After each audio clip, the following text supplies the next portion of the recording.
Oh, hold on, I guess that. I'll try again. There we go. All right. Welcome. I'm crossing my fingers that I'm doing this correctly. And we are going live on Build Up Dietitians to take your questions, all things gut health related. All right. So I see some people are tuning in, and I will go ahead and introduce myself shortly. If you are tuning in and you have questions already related to gut health related content, you can go ahead and start dropping those into the into the comments below. I'm going to just try and center myself. It looks like I'm a little bit blurry. I have a new camera set up as of today. I'm sort of like a social media hermit these days, so I don't do these things very often. But it's nice to be here and to hopefully put out some quality gut health related content and some resources for folks who will be potentially working with clients or disseminating content related to gut health. So I'm going to see if I can see who all is here. Nope, I guess not. So it's a little bit different from an IG live, so it'll just take some getting used to. Hello, yes, to all nutritionists, dietitians. Nice, thank you so much for the kind welcome and hello. So I am Dr. Gabrielle Fundaro. I'm known as Vitamin PhD on Instagram and Facebook, and various places around the internet. I have a bachelor's in exercise science and a PhD in human metabolism, and I studied the role of the gut microbiome in metabolism and how probiotic supplementation could potentially modify the gut to muscle interactions. And yes, I'm finally now on Twitter as well. So I'm on Twitter at the Vitamin PhD because Vitamin PhD was taken. So it's not to be, full of myself or anything that I'm the only one, but just that I thought, well, I think I've had my Twitter, or I've had my handle longer than the other Vitamin PhDs on Twitter. So that's where the name came from. So I obviously don't do very much with vitamins and minerals. That's not really the content that I put out. But I developed that name back in, I think, 2016 or 2017, because it was my way of saying, like, this is your daily dose of evidence-based nutrition information. And that has expanded. Now, obviously, I do speak about nutrition and sport nutrition. I write for Barbend and Examine.com, so I do write about supplement ingredients. I also write about gut health in terms of conditions that people might have in terms of digestive disorders, as well as disseminating the research on the gut microbiome and trying to present something that is as practical as possible given where the current research is today. So I kind of ended up here on accident. I started my undergrad degree thinking that I was going to own and run a gym, and then I really fell in love with skeletal muscle physiology, and so I went on to my PhD intending to study skeletal muscle hypertrophy and cachexia, so cancer-related muscle loss. And through a series of sort of serendipitous accidents, I ended up studying probiotic supplementation and human metabolism. And so this was back in 2014, before gut health was sort of a hot topic, I suppose. And it was, not something that people were like really interested in hearing or talking about. And it wasn't until 2017 that I had my first podcast. I left academia and I went into coaching full time with Renaissance periodization and running my own business. And now I run my own business full time. And I started back in 2019, receiving more training in coaching, like motivational interviewing and acceptance and commitment training, to build on my foundations of education and advising as a professor that I had, been using for the 4 years that I was in academia.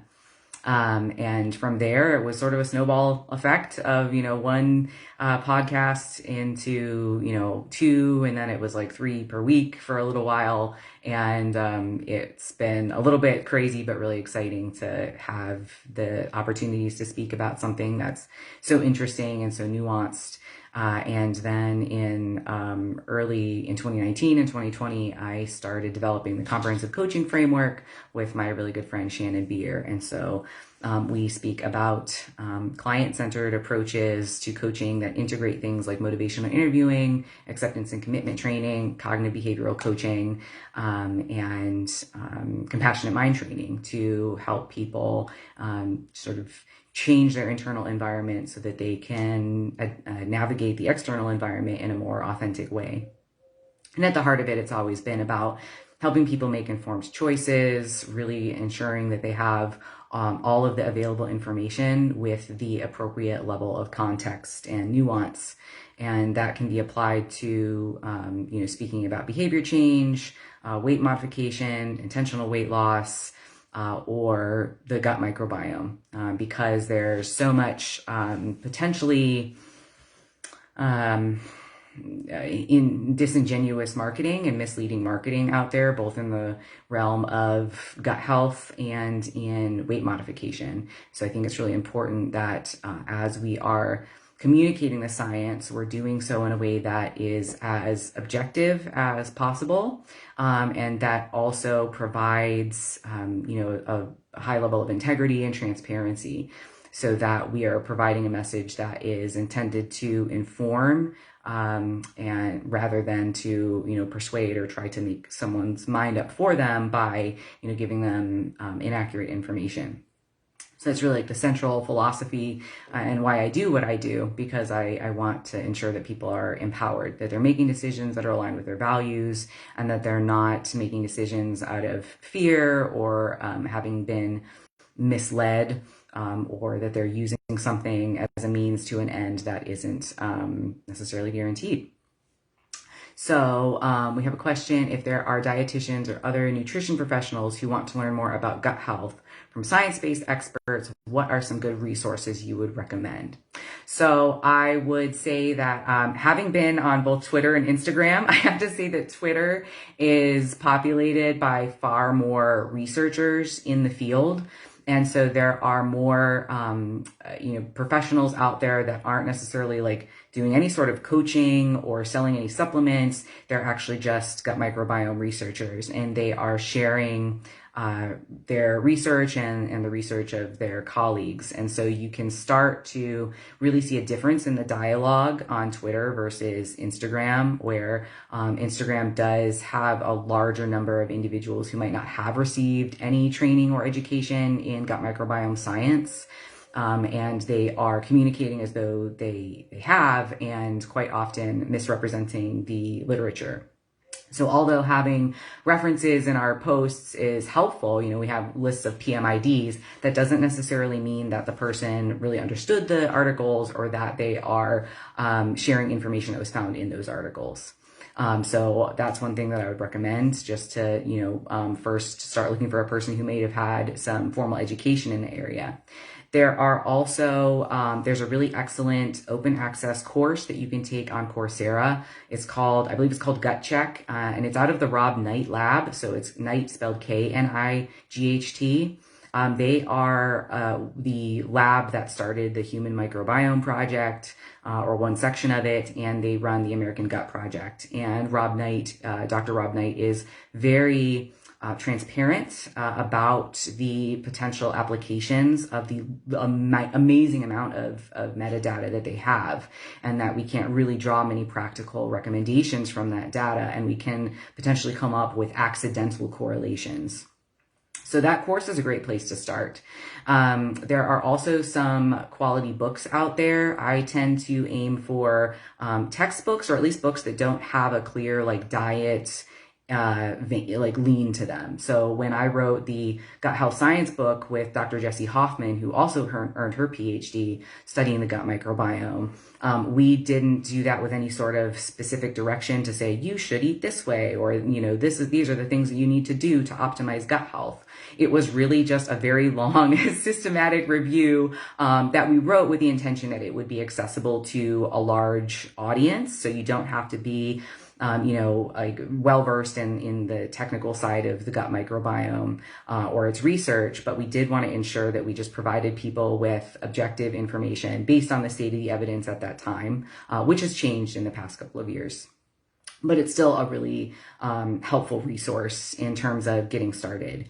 There are also a couple of other textbooks like the gut microbiome. I'm looking over at my bookshelf right now. So the gut microbiome and health and disease and why gut microbes matter.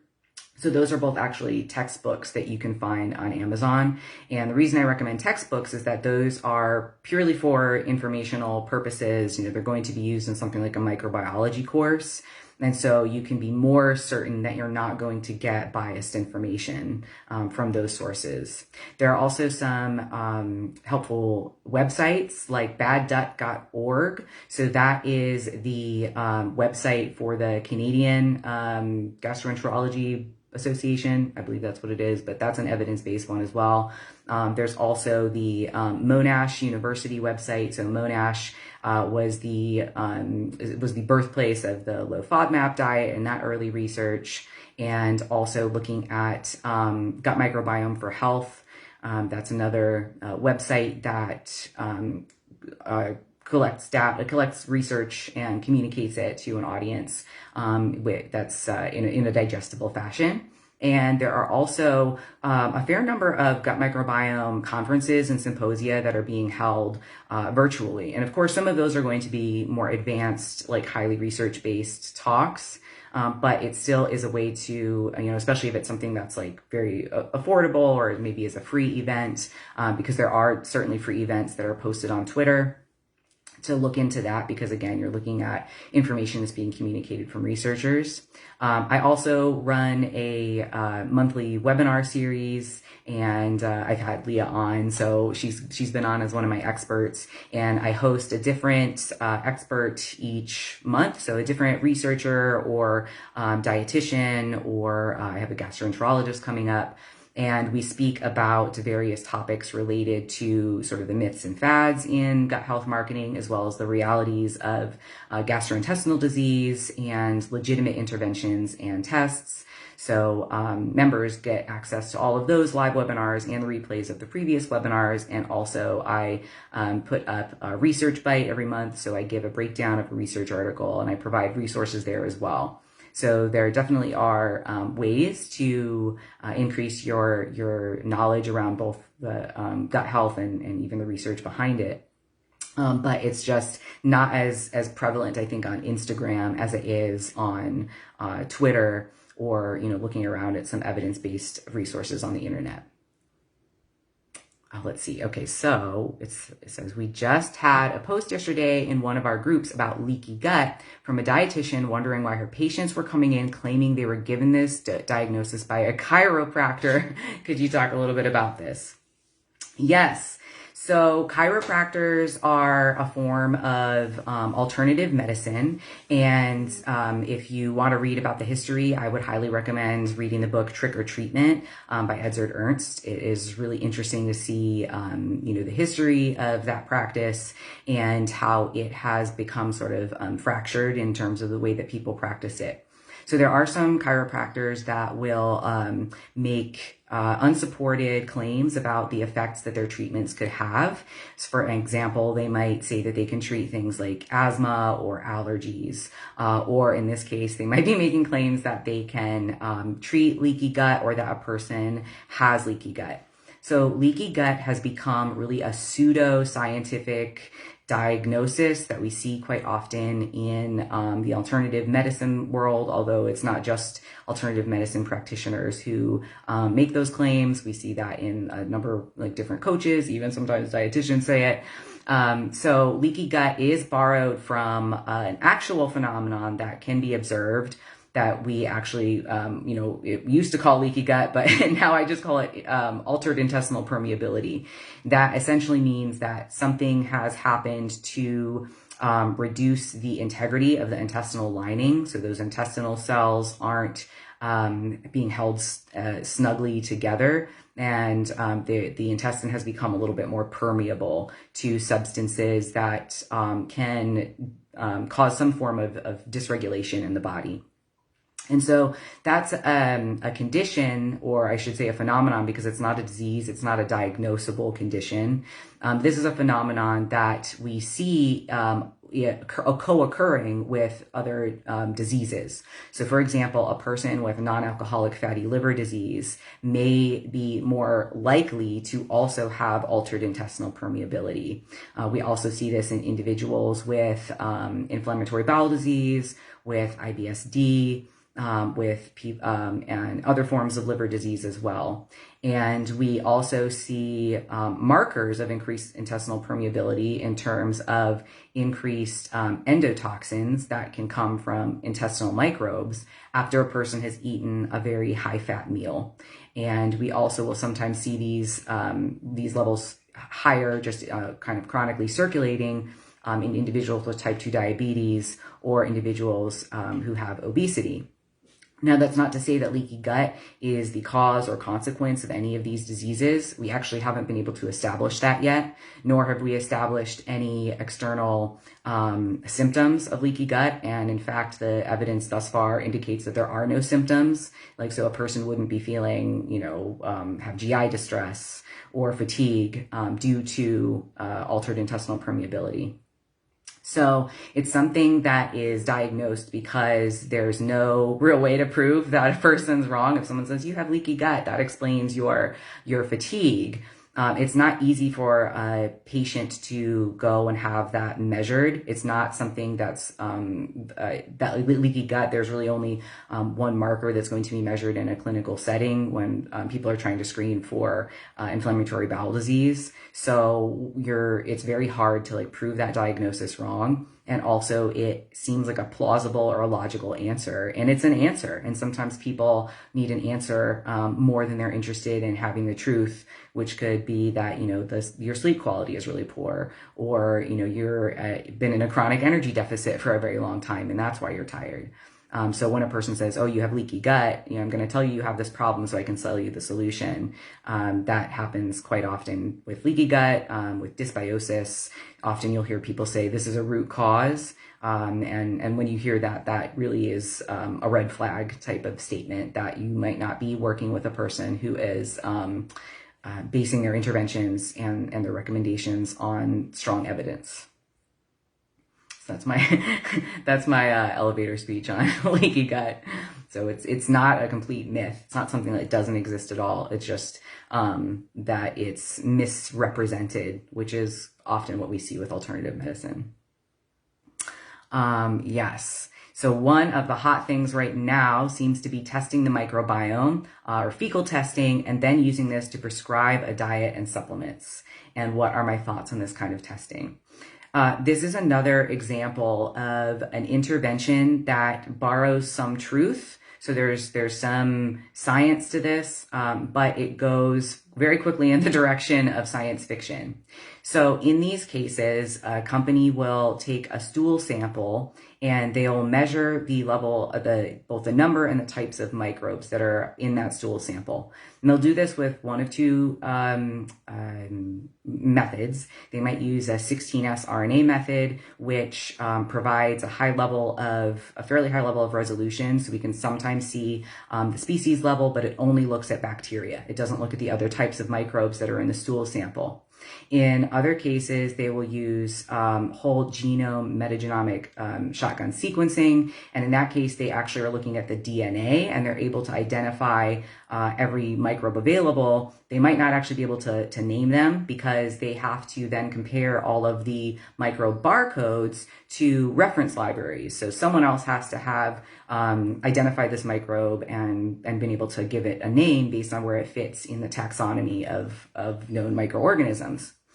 Now, the issue with that is that they won't be able to determine which microbes are actually viable or what they're doing unless they do further analyses that aren't included in those tests or not included in the products that are available today. Whereas with the 16S, yeah, so it's kind of a feces library. Yes, it's a library of on like poop microbes. So it's kind of interesting to think about like the stuff that people have to have on their computers.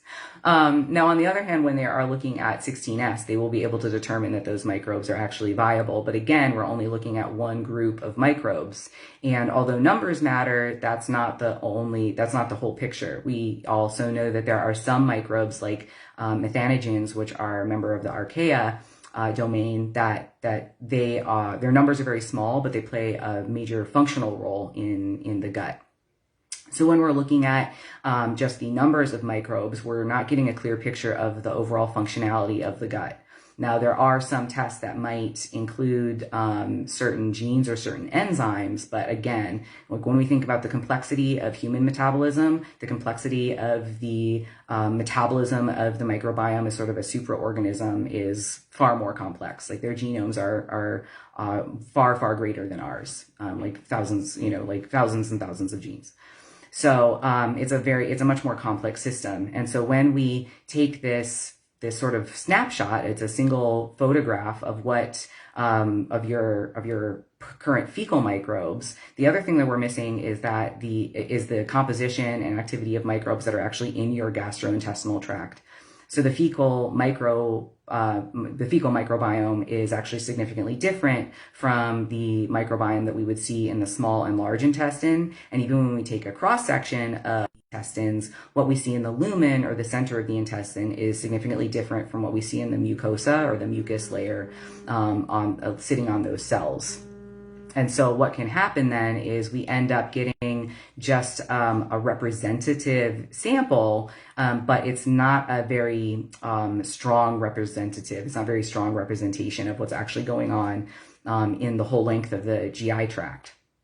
So from there, once the sample has been collected and analyzed, now a company, in order to make it mean something, has to compare it to reference ranges. So for example, if you were to go get your blood lipids tested, your LDL cholesterol level would be compared to a reference range that is, like what's considered healthy, what's considered at risk, what's considered to be, highly elevated. But the issue with the reference ranges for these tests is that they come from a healthy control population, but it's generally very small and it's generally not multi-ethnic. And so the other thing that we miss out on is that the healthy controls, like a healthy individual's microbiome, is going to be significantly different based on the region, like the geographical location of that person. So a healthy person who's living in Korea will have a microbiome that's significantly different than mine, but we're both considered to be healthy. So we actually haven't been able to characterize what exactly is a healthy gut. So those reference ranges are really quite arbitrary, and in kind of, you could say that they're made up because they are based on just this healthy population, but we don't necessarily know that their microbiome profile is superior to another person's healthy microbiome profile. And there are so few microbes that we've actually been able to establish a cause and effect relationship between the microbe and disease, that even if you were to have an elevated number of microbes who are potentially pathogenic, that doesn't necessarily mean that they're producing the virulence factors that would cause illness. So by creating a reference range, they are now saying that they can classify, a set of microbes as like, these are good, or you have like a healthy gut, or you have an unhealthy gut, and really they can't do that. So that's the science fiction, that's the pseudoscience part of it. And then in most cases, they're going to recommend some supplement or some protocol or regimen to improve the status of your gut microbiome based on this essentially fabricated information. So that's what I think about those tests. If like, I think it's really fun to engage in citizen science in terms of like, sending a stool sample to the American Gut Project and having them analyze your stool sample and then send it back to you. And you say, oh, wow, cool. These are the microbes in my stool sample today. That's interesting. And, contributing to some of that observational data so they can start drawing some relationships potentially between certain groups of microbes and lifestyle patterns. But that's really as far as we can go with that data at the moment. All right, so one person has asked, is the diversity of good microbes in the gut or the colonization? Fecal transplants seem to have some benefits, but my understanding is that the effect is often temporary because the transplanted bugs colonize poorly. Any comments on this? Yeah, so fecal transplant is treatment of a person with the processed fecal matter of a healthy donor. So fecal transplants can be done via like an enema preparation, or they can be encapsulated and taken orally. And fecal transplants do have strong benefit for people who are battling C. difficile and they haven't been responsive to antibiotic therapy. That a fecal transplant is extremely effective to the point that even though this isn't an FDA approved treatment yet, it's approved for like certain therapeutic uses. So like in the case of C. diff. But in terms of other applications like inflammatory bowel disease or treating metabolic disease or treating overweight or obesity, they haven't been as consistently effective. In some cases, they haven't been effective at all. And in other cases, like inflammatory bowel disease, some people have actually gotten worse. And there are also some significant risks in terms of like accidentally transferring a pathogen from one person to another. So those are some of the risks. And also, yeah, it could be that depending on how the fecal transplant is undergone. So for example, if a person goes the enema route, quite often they will do a colonoscopy and then they'll undergo the fecal transplant. So that could theoretically reduce the competition for colonization more effectively than, say, taking the oral transplant pills, because you haven't undergone a colonoscopy prep beforehand, and they have to survive transit through the acidic small intestine before they reach the colon. So there could be some lack of efficacy due to those mechanisms. But in other cases, it could be that, especially when we're thinking about something like overweight or obesity, that it's such a complex etiology that even though the gut microbiome could play a role in it, it is, again, not a cause and effect relationship. So, even if we were to like replace the microbiome entirely, which we can't do, who's to say whether it would be as effective in humans as it is in mice?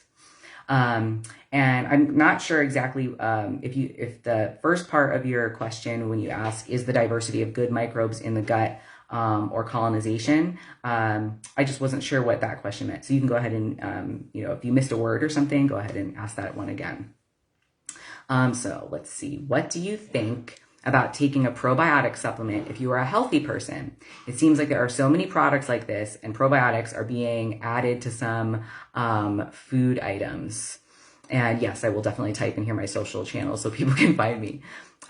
So probiotics are effective. I should say certain strains of probiotics are effective for certain ailments.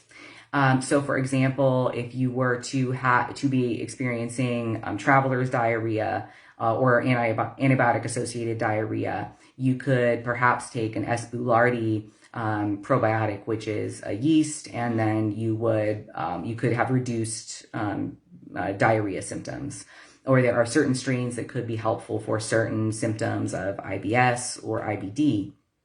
But a healthy person has nothing that really needs to be treated, and B, probably already has a full and resilient set of microbes. And that's a really great thing. It means that, if we have some sort of perturbation, like we eat a food, we get a foodborne illness, or we eat an apple that happens to have some nasty microbes on it, that we can, our microbes will provide some immune defense by actually interacting with the invading microbes and destroying them. So that could certainly happen if you're a healthy individual and you take a probiotic. Not only do you not have anything like that you need to address, like, IBS symptoms or diarrhea, so you're kind of wasting money in that way, but also like there's no reason to believe that you would have some deficiency in your microbiome that you need to fill with a probiotic. So I think a lot of times we think about probiotics as sort of like a multivitamin, taking it as an insurance policy. But the likelihood of being able to determine, like, yes, you do have the deficiency in this nutrient. Like, you can go have a blood test, look at your symptoms and say, yes, you've got a B12 deficiency or a vitamin D deficiency. But we can't really establish that when it comes to the gut microbiome. And like, even if we were to sequence your microbiota.